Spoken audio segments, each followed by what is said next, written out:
નમસ્કાર, ગ્રાઉન્ડ રિપોર્ટમાં આપનું સ્વાગત છે। હું છું આપની સાથે સંધ્યા। રાજ્યમાં ઉનાળાની સાથે જ પાણીનો પોકાર ઉઠ્યો છે। અંતરિયાળ વિસ્તારોમાં પાણી ખૂટી રહ્યું છે। લોકો પાણી માટે વલખા મારી રહ્યા છે। કચ્છમાં તો એક એવું ગામ છે કે જ્યાં લોકો પાણી માટે એક જ કૂવા પર નિર્ભર છે, જ્યારે કે મધ્ય ગુજરાતમાં પણ પાણી માટે શરૂ થયા છે બેડા યુદ્ધ।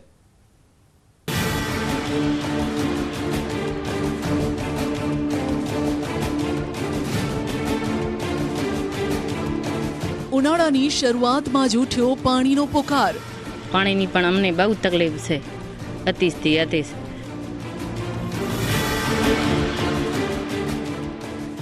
શોભાના ગાંઠિયા બન્યા સરકારી નળ।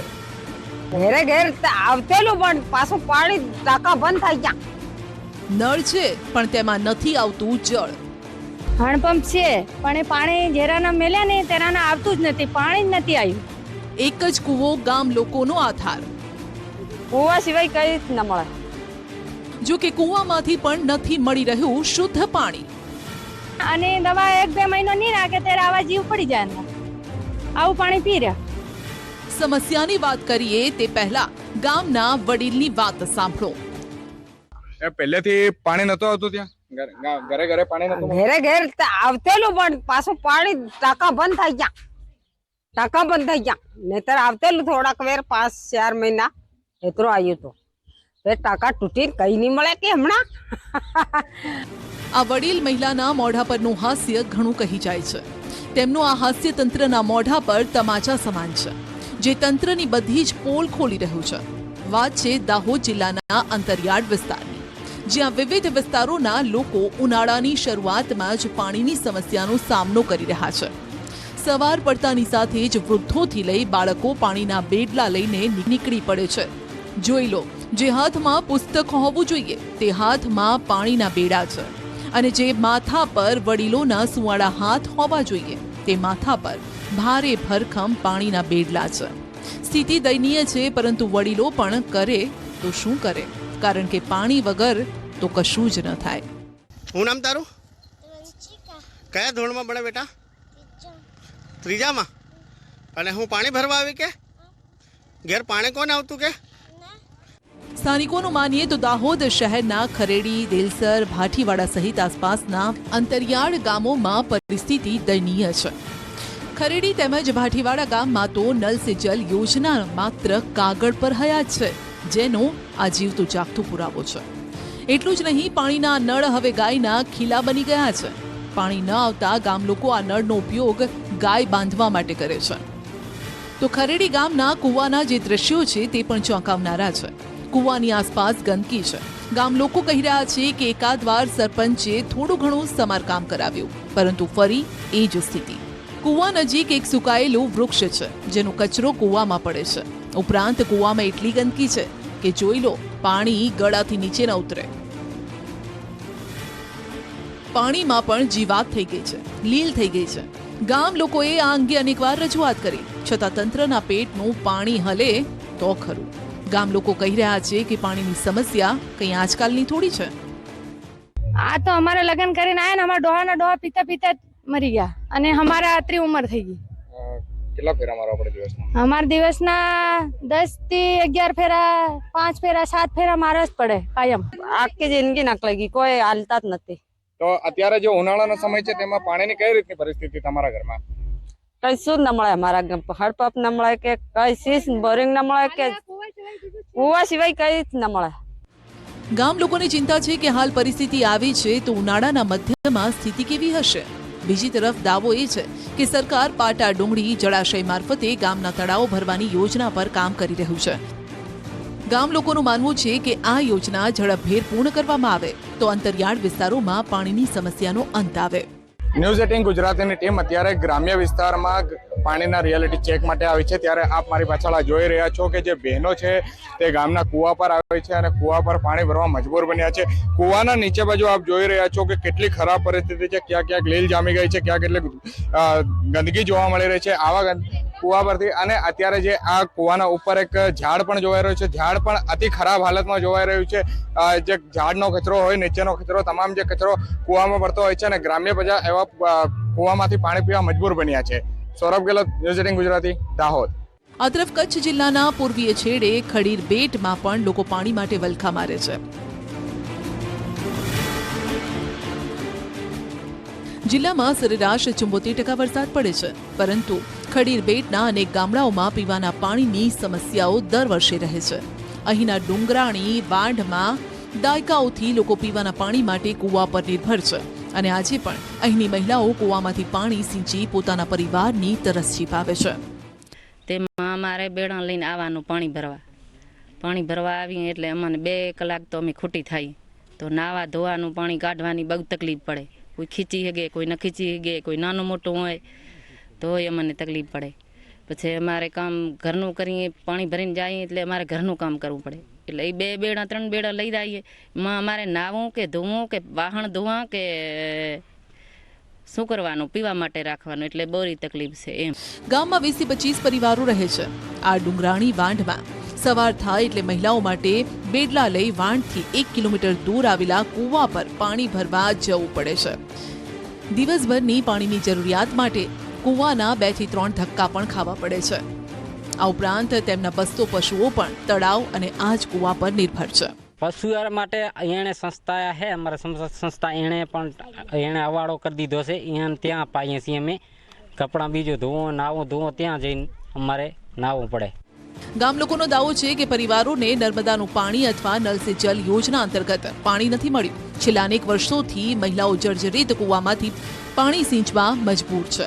જો કે એક સંસ્થા તેમની મદદે આવી અને કૂવાનું સમારકામ કરાવ્યું. ગામ લોકોની માંગ છે કે અન્ય વિસ્તારોની જેમ તેમને પણ ઘર સુધી પાણી મળે, તંત્ર તેવું કંઈક કરી આપે. એટલે હાલે તો અહીંયાથી 1 કિલોમીટર દૂર આ વાંઢ છે, ત્યાંથી મહિલાઓ બેડા લઈ અને અહીંયા પાણી ભરવા આવે અને ચોમાસા અને શિયાળા સુધી આમાં પાણી ચાલે. પછી ઉનાળામાં પાણીની બહુ તકલીફ, કોઈ યોજનાનું પાણી અહીંયા પહોંચ્યું નથી.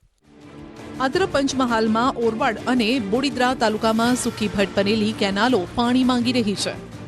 આપને આ બાજુના પણ હું દ્રશ્ય બતાવવાનો પ્રયત્ન કરીશ. દ્રશ્યોમાં આપ જોઈ શકો છો આ કેનાલ છે, તેનું અસ્તિત્વ હાલ ભૂસાઈ ચૂક્યું છે એવું કહીએ તો પણ ચાલે. ઝાડી ઝાખરા ઉગી ચૂક્યા છે કેનાલમાં. સાથે સાથે અહીંયાની જે કેનાલ છે તે અડધાથી જે વધુ ભાગની કેનાલ છે તે પુરાઈ ગઈ છે અને નષ્ટ પામવાના આરે આવી છે.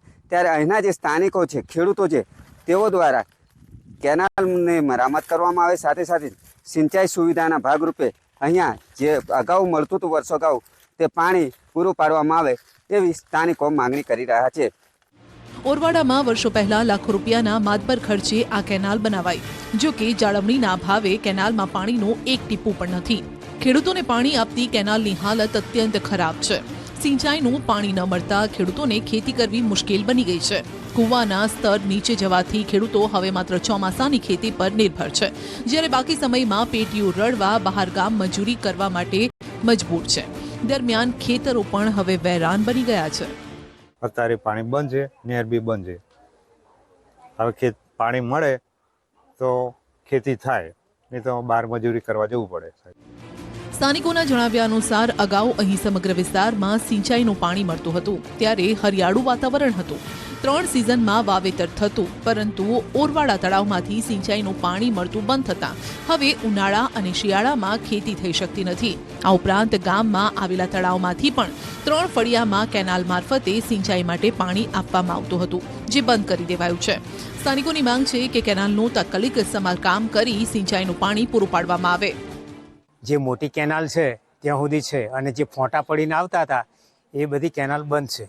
જો અમને ઓરવાડા સિંચાઈ તલાવનું પાણી મળે તો આમાં 500 એકર જમીનમાં ખેતી થાય એમ છે. આજે ચોમાસાની સિઝન પછી અમારા ગામમાં પાણી સિંચાઈનું પાણી આવતું નથી, જેથી ખેતી થતી નથી.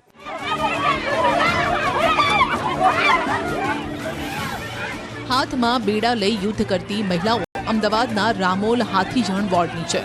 રામોલના ખાનવાડી તેમજ ગફૂર બસ્તીમાં 800 જેટલા કાચા મકાનો આવેલા છે. થોડા સમય પહેલા અહીં પાણીની સમસ્યાને લઈને બેડા યુદ્ધ સર્જાયું. આરોપ છે કે આ વિસ્તારમાં આવેલ એકમાત્ર તળાવમાં ગંદકીનું સામ્રાજ્ય છે. રહીશો દ્વારા કચરો તળાવમાં ફેંકાતા તળાવની પણ દુર્દશા થઈ ગઈ છે. અસહ્ય દુર્ગંધ વચ્ચે રહેવા આસપાસના લોકો મજબૂર છે. આ વિસ્તાર કોર્પોરેશનની હદમાં આવે છે, પરંતુ અહીં પાકા રસ્તા નથી, લાઇટ નથી, ગટરની વ્યવસ્થા નથી. આ વિસ્તારની ચાલીઓ કે બસ્તીના લોકો દ્વારા વપરાતું પાણી ગટર લાઇનમાં જવાના બદલે તળાવમાં ઠલવાય છે. અહીં પાણીની ભારે તકલીફ છે. નગરસેવકોને અનેકવાર લેખિતમાં અને મૌખિક રજૂઆત કરી છતાં પણ તંત્ર દ્વારા કોઈ પગલાં ભરાતા નથી. પીવાના પાણીની એક ડોલ માટે લોકો વલખા મારે છે. આટલી યાતના છતાં તંત્રના પેટનું પાણી હલતું નથી. આમ હાલ ઠેર ઠેર પાણીનો પોકાર ઉઠ્યો છે. અંતરિયાળ વિસ્તારમાં લોકો પીવાનું પાણી માંગી રહ્યા છે તો પંચમહાલના ખેડૂતો સિંચાઈ માટે પાણીની માંગ કરી રહ્યા છે.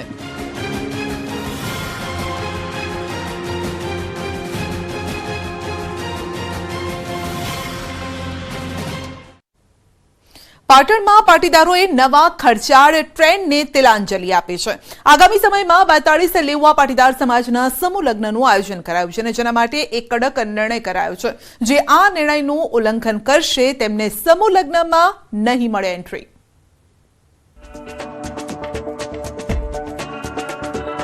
પ્રી વેડિંગ શૂટિંગને આપી તિલાંજલિ. પ્રી વેડિંગ આપણે જન્મમાંથી કાઢી નાખીએ. સમૂહ લગ્ન માટે બનાવ્યા કડક નિયમ. જે પ્રી વેડિંગ એક ખોટા ખર્ચા છે, લાખો રૂપિયા ખર્ચા થાય છે.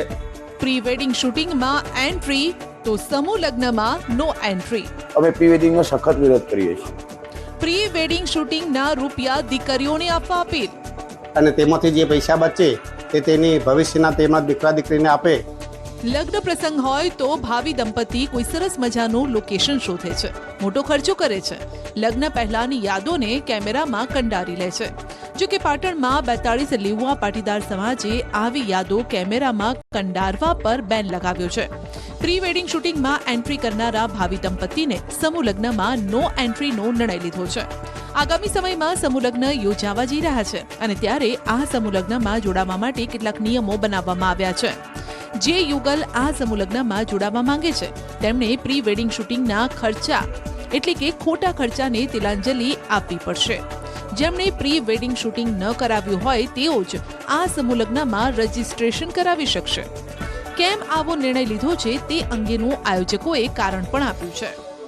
અમારો 42 લેવા પાટીદાર સમાજ એ પશુપાલન અને ખેતી સાથે જોડાયેલો સમાજ છે. ઉત્તર ગુજરાતના 3 જિલ્લાને પરસતો સમાજ છે અને આ સમાજ એટલે આર્થિક રીતે એટલો બધો પગભર નથી કે જે ખોટા કુરિવાજો થકી આ મોટા ખર્ચા કરી શકે.